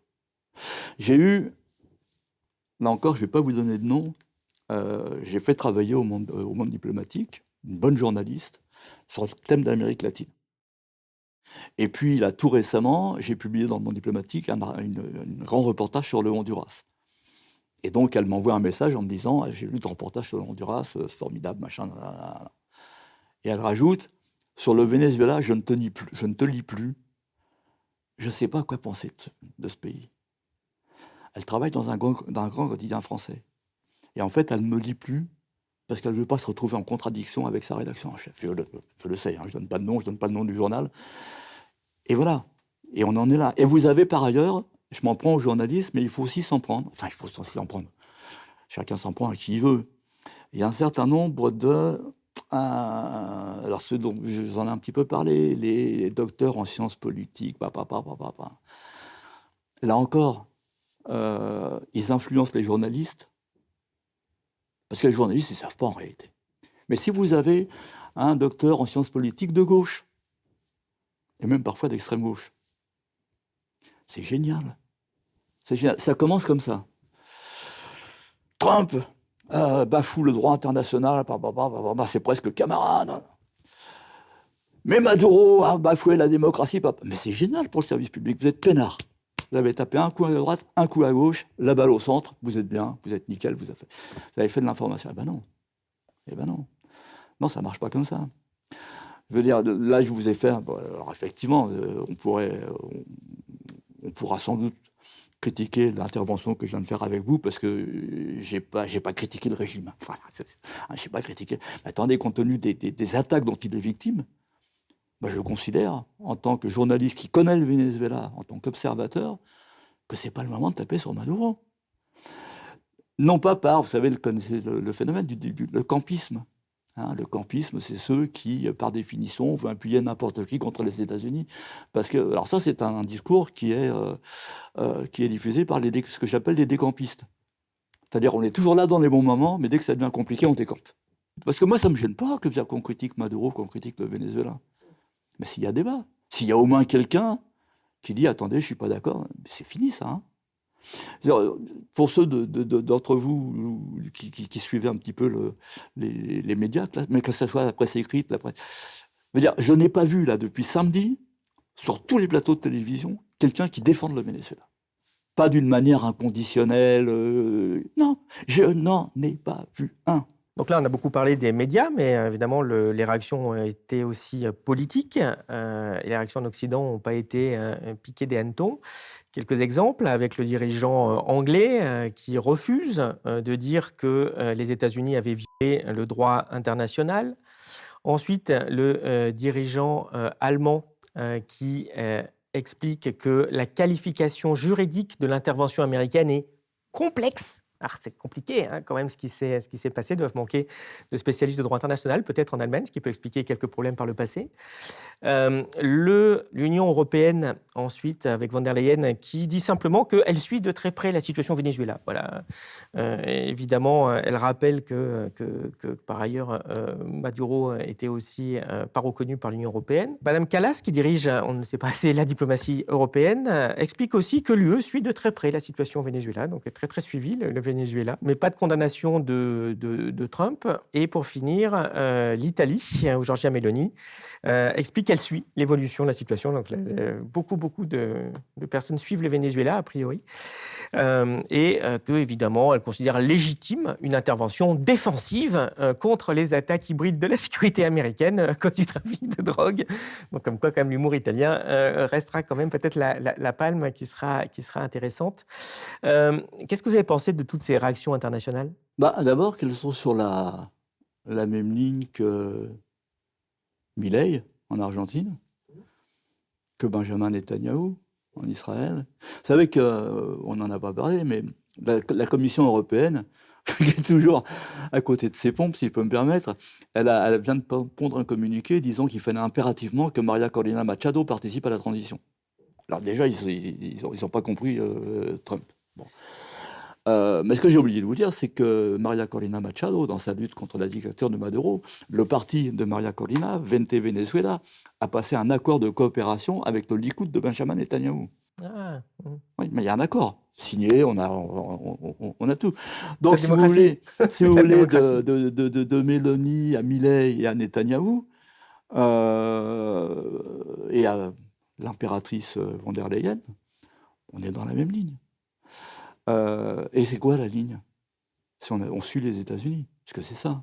On a suivi les États-Unis sur l'affaire Guaido, on suit les États-Unis sur cette affaire. Je veux dire, franchement, s'il n'y avait pas le Groenland, cool, tranquille. Slavouti, il fout le Groenland dans la balance. Alors, cela étant, attendez, moi je ne suis pas sûr qu'on va créer une deuxième coalition des volontaires pour défendre le Groenland. Hein. Parce qu'après tout, Trump pourrait très bien dire, mais de toute façon, il n'y a pas de président élu au Danemark, parce que c'est un roi, il a été élu par personne. Voyez, on peut s'amuser. C'est une colonie. Hein, oui, on peut s'amuser. Mais par contre, dans le reste du monde, les réactions n'ont pas été quand même de cet ordre-là. Ah non, mais là, mais attendez, là. Il y a le reste du monde, là, vous parlez il y a la communauté internationale et puis il y a le reste du monde quand même. Non, si vous parlez du reste du monde, ça n'a aucune importance. Je veux dire, non, mais avec 7 milliards, oui, ok, d'accord, mais c'est les machins là qui les bougent Chinois partout. demandent la libération de Maduro, les Russes ont réagi. Alors des fois on dit oui, mais les Russes, d'accord, mais non, ils vont pas venir faire la guerre aux États-Unis en mer des Caraïbes. Bon, point, évidemment. Bon. La dernière fois, ça ne s'est pas bien passé. On a failli éradiquer quand même l'espèce humaine en 62. Si on ne pouvait pas recommencer tout de suite, ouais, ce serait bien. Bon, Lula, le Brésil, Gustavo Petro qui est menacé maintenant. Et voyez les réactions. Je veux dire, Gustavo Petro, ça a été... Alors, ça n'a pas été... C'est pas un ancien guérilleros du M19, qui était une guérilla plus ou moins social-démocrate en Colombie. Donc, il n'a pas été combattant, il n'a jamais tiré un coup de fusil, mais c'était un intellectuel du M19. Il y a Gustavo Petro qui ne se caractérise même pas comme un homme de gauche, en réalité. Lui, ce qu'il a dit en arrivant au pouvoir il y a 4 ans, c'est il faut ramener la Colombie au XXIe siècle et à un système démocratique. Pas de gauche. Bon, il parle aujourd'hui de reprendre les armes. Mais vous voyez le bazar que Trump est en train de mettre dans cette région. Oui, mais il y a quand même une réaction qu'on a vraiment entendue sur la planète pour une fois. Hein. C'est quand même Emmanuel Macron qui a su se distinguer après des heures et des heures d'attente et de silence en nous expliquant que le peuple vénézuélien était débarrassé de la dictature de Nicolas Maduro, qui a porté une atteinte grave à son peuple, qui ne condamne pas les États-Unis, qui parle du président Urrutia, élu en 2024. Mais la France reste évidemment mobilisée et vigilante. Il faut savoir que, du coup, ce tweet, Macron l'a fait aussi en anglais et Trump a retweeté sur son réseau. C'est le seul dirigeant occidental quand même qui a été retweeté par Trump. Et le Venezuela, d'ailleurs, le gouvernement du Venezuela a d'ailleurs protesté évidemment contre mais là, quand même, je trouve profondément injuste parce que, bon, faut le dire, on est entre nous, Macron s'est fait engueuler par tout le monde, par la gauche, ça a fait un scandale, même la gauche modérée. Et y compris dans son propre camp. Et donc, Macron, il faut lui rendre cet hommage. Il a publié un deuxième communiqué dans lequel il dit quand même, tout ça, c'est pas très bien, mais comme il est prudent, il n'a pas nommé les États-Unis. Hein, et il a fait vraiment le programme minimum. Alors Macron... Un point de gifle, il se remet généralement assez vite. Macron, comme ça, je réagis en 3 étapes. Première étape, le gouvernement des États-Unis élit Juan Guaidó président de la République du Venezuela. Emmanuel Macron reconnaît immédiatement Juan Guaidó comme président légitime du Venezuela. Et puis Biden dit finalement c'est pas la bonne stratégie et à un moment il commence à dire bon on va voir, on va chercher autre chose. Et Emmanuel Macron croise Nicolas Maduro. C'était un sommet sur le climat, je crois que c'était en Arabie Saoudite, et Emmanuel Macron, puisque les États-Unis l'ont permis, se précipite vers Maduro, on lui serre la main, lui disant « Présidente, comment ça va appelez-moi, il faut qu'on se parle, et blablabla. » Et puis Trump séquestre Nicolas Maduro, et Emmanuel Macron appuie Donald Trump. Bon, ben voilà, c'est un petit peu triste, quoi. Pour nous, hein, pas pour Macron. Mais ça montre aussi le degré de soumission dans lequel on est arrivé. Et j'attends avec curiosité la création de la coalition des volontaires pour défendre le Groenland. Non, mais parce que là, enfin, je rigole même pas. Hein, qu'est-ce qui va se passer ? Ce qu'on voit dans la politique de Trump, c'est peut-être une sorte de retour à une doctrine Monroe, qui est plus qu'assumée, puisqu'il la réclame. Il appelle ça d'ailleurs la doctrine Donroe, Donald et Monroe, doctrine Monroe. Peut-on rappeler ce que c'est, mais en tout cas, ça montre que, en tout cas, ça proclame que l'Amérique latine serait quasi semi-propriété du gouvernement américain. Ici, on a fait une petite carte où on voit en rouge tous les pays où il y a eu des interventions militaires des États-Unis. En orange, ceux où les États-Unis ont soutenu des coups d'État militaires, généralement pour chasser des gouvernements de gauche élus. En jaune, les interventions indirectes avec les pressions politiques, les sanctions.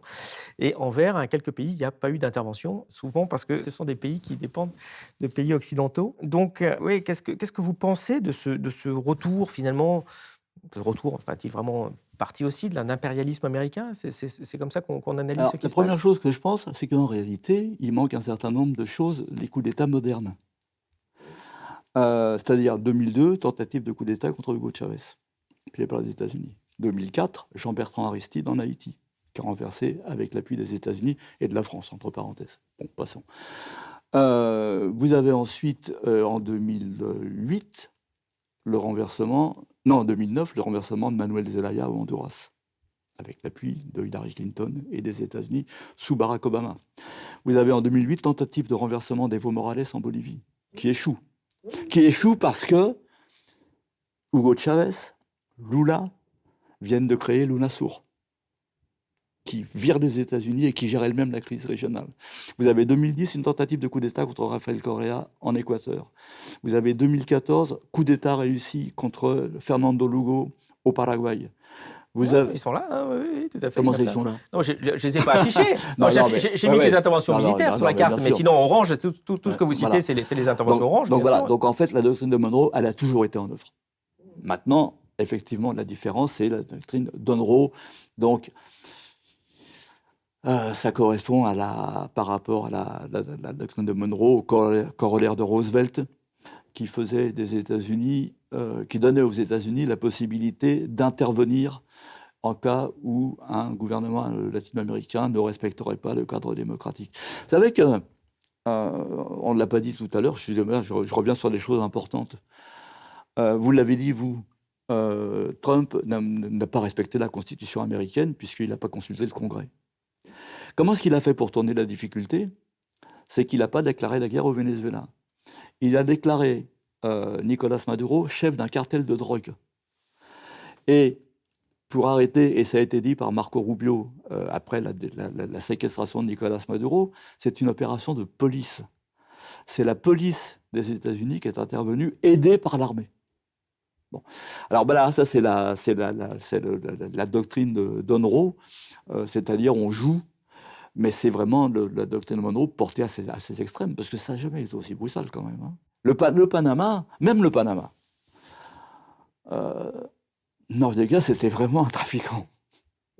Alors, ça ne justifie pas sur le plan international l'intervention. Au moins, il y avait quand même un tout petit quelque chose. Mais là, non. Je suis très en colère, parce que c'est la population qui va dérouiller. Hein. Là, vous voyez, on a parlé un peu géopolitique, Maduro, machin. Mais la population, elle va dérouiller, elle dérouille. Y compris les classes moyennes opposées à Maduro. Alors là, pour le coup, parce que je ne suis pas un anti-américain primaire, je veux dire, c'est aussi des États-Unis qui peuvent venir la solution. Et c'est même sans doute des États-Unis qu'elle va venir. C'est même sans doute des États-Unis qu'elle va venir. À l'extérieur, tout le monde est tétanisé, sauf les adversaires, Russie, Chine, etc. Les autres, enfin nous, on est complètement morts. Et j'ose espérer que les Américains vont dire, bon, ça suffit, quoi. Eh bien, on verra bien où tout cela nous mène. D'ailleurs, pour élargir le propos sur l'impérialisme américain, justement, on avait fait une vidéo au mois de décembre sur ce sujet qu'on vous recommande, puisque YouTube ne l'a pas beaucoup mis en avant, assez étrangement, quand on critique les États-Unis. Donc, on vous met le lien. N'hésitez pas à la regarder. Vous verrez, vous aurez un historique beaucoup plus profond de l'impérialisme américain. Vous pouvez aussi vous référer au livre de Maurice Lemoine, Les enfants cachés du général Pinochet, qui remonte dans le temps, cette historique de l'impérialisme américain qui a durement frappé ce continent. Effectivement, et qui traite des coups d'État modernes, précisément, qui n'apparaissent pas comme des coups d'État, en fait. En tout cas, on arrive à la fin de cette émission. J'espère qu'elle vous aura intéressé, que vous aurez appris des choses, pas trop entendues dans les grands médias. N'hésitez pas aussi à nous soutenir en vous abonnant au site, en vous abonnant simplement à cette chaîne pour nous aider à avoir plus d'abonnés pour diffuser nos contenus. Je vais vous poser notre question traditionnelle. Qu'est-ce qui est connu de peu de personnes et qui mériterait d'être connu de tous? Écoutez, on va rester sur le continent américain, on va rester sur l'Amérique latine. On a parlé tout à l'heure, dans le cadre de notre entretien du Honduras, on a parlé du président Juan Orlando Hernández qui a été libéré par Trump. Il se trouve que depuis 4 ans, c'est la gauche qui est revenue au pouvoir au Honduras, qu'il y a eu des élections le 30 novembre dernier, et qu'il y a actuellement un coup d'État électoral au Honduras, alors qui est complètement masqué par ce qui se passe au Venezuela, dans la mesure où je vais aller très très vite. 2 jours avant l'élection, Trump a lancé un avertissement en disant aux Honduriens, si vous n'élisez pas Nasri Asfoula, mon candidat, j'exercerai des représailles sur le Honduras. Et il y a eu par ailleurs une conspiration à l'intérieur du Conseil national électoral, de sorte qu'aujourd'hui, les résultats sont contestés, que les 2 partis qui ont été affectés par cette fraude monstrueuse demandent à ce que soient comptés les procès-verbaux des élections, et que jusqu'à présent, personne ne s'intéresse à ça. Les autorités électorales refusent. Or, je vous rappelle que si Nicolas Maduro a été traité de dictateur, c'est parce qu'il n'a pas montré les procès-verbaux des élections. Il y a eu, il y a quelques mois, une élection en Équateur, dans lequel, dans des conditions très, très particulières, au 2e tour, le candidat favori de Trump, Daniel Noboa, a été élu avec un bond de 1 200 000 voix entre le 1er tour et le 2e tour, alors que tous les petits partis s'étaient reportés sur la gauche. La gauche a demandé le recomptage des votes, et ce qui a été demandé par la communauté internationale pour le Venezuela n'a pas été demandé pour l'Équateur, de sorte que Daniel Noboa gouverne tranquillement. Je rappelle que Donald Trump contre Biden, lorsque Biden est déclaré vainqueur, finalement, personne ne demande à voir des procès-verbaux. Qu'au Pérou, lorsqu'a été élu Castillo, qui est maintenant embastillé d'ailleurs, il y a eu contestation, personne n'a recompté les votes. Et que donc, voilà, je veux dire, c'est la même histoire, sous une forme différente, sauf que ce qui se passe en Honduras, vous ne le saurez pas. Un, parce qu'il y a le Venezuela, mais deux, même s'il n'y avait pas le Venezuela, vous ne le sauriez pas.